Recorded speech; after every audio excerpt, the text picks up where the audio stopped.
महादेव मित्रांनो, मी आता आहे केदारनाथमध्ये. कालचं म्हणजे काल जे काय पाऊस झाला किंवा तिथला जो व्हिडिओ मी अपलोड केला होता आपल्या इंस्टाग्रामला, तर अनेक लोकांनी मला असे प्रश्न विचारले की आत्ताची परिस्थिती काय आहे, आम्हाला यायचं आहे त्या 2-3 दिवसामध्ये इथे केदारनाथला यायचं. कुणाला 19ला पण म्हणते, 20ला पण म्हणते, 25ला.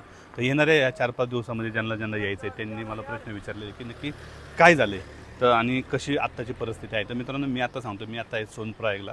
सोनप्रयागपासनं म्हणजे सोनप्रयागमध्येच मी आत्ता रात्री रूम घेऊन राहिलो होतो. तर रात्रीची परिस्थिती अशी होती मित्रांनो इथं की रात्री भरपूर ट्रॉफिक होती. येणाऱ्या गाड्या आणि वरती अडकलेले लोक यांच्या सगळ्यांच्या गाड्या एका जागी असल्यामुळे ट्रॉफिक होती.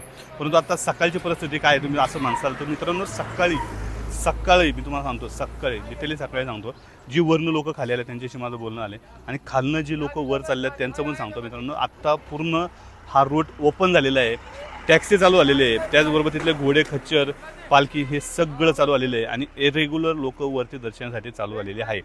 रात्रीची परिस्थिती एवढी होती की थोडासा पाऊस होता त्यामुळे सगळं बंद होतं.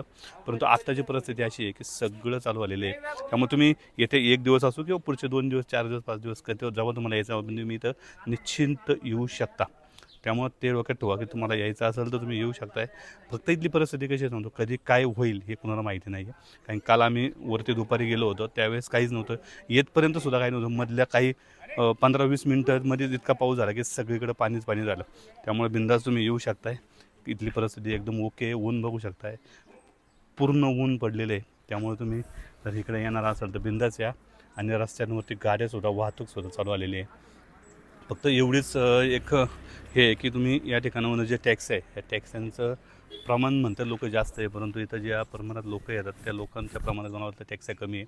त्यामुळे भरपूर गर्दी होती आहे आणि तुम्हाला टॅक्सीला उभं राहण्यासाठी मला असं वाटतं 2 ते 3 तास तुम्हाला फक्त टॅक्सीच्या नंबरसाठी लागेल. आणि तिथून जर तुम्ही वेळेत वरती 10 तास ट्रेक करून वरती गेले आणि त्याच्यानंतर तुम्ही मंदिरामध्ये गेले तर इथं गर्दी इतकी आहे तर तिथं सुद्धा तुम्हाला 4 ते 5 तास हे तुम्हाला दर्शनासाठी लागू शकतात. तुम्ही जर ते पैसे देऊन VIP 5,000 रुपये, 5,500 रुपयाचं जर पास काढलात त्याच्यात तुमचं होऊ शकतं. पण तुम्हाला खर्च करायचा असेल तर अशी परिस्थिती आहे मित्रांनो. बिंदास येऊ शकताय, काही टेन्शन नाही आहे. आणि जे घडलं आहे ते फक्त तेवढ्या काही तासापुरतं होतं, परंतु आता काहीच प्रॉब्लेम नाही. आता सगळे रेग्युलर लोक चालू आहे आणि मला असं वाटतं की आपण दर्शनाला येत असताना बाबांच्या त्यांची इच्छा असेल तर सगळं ओके होणार.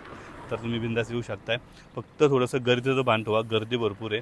त्याच्यामुळे थोडंसं तुमची मानसिकता पाहिजे की आपल्याला थांबण्याची, वेटिंग करण्याची. तर ते असेल तर तुम्ही बिंदास येऊ शकताय.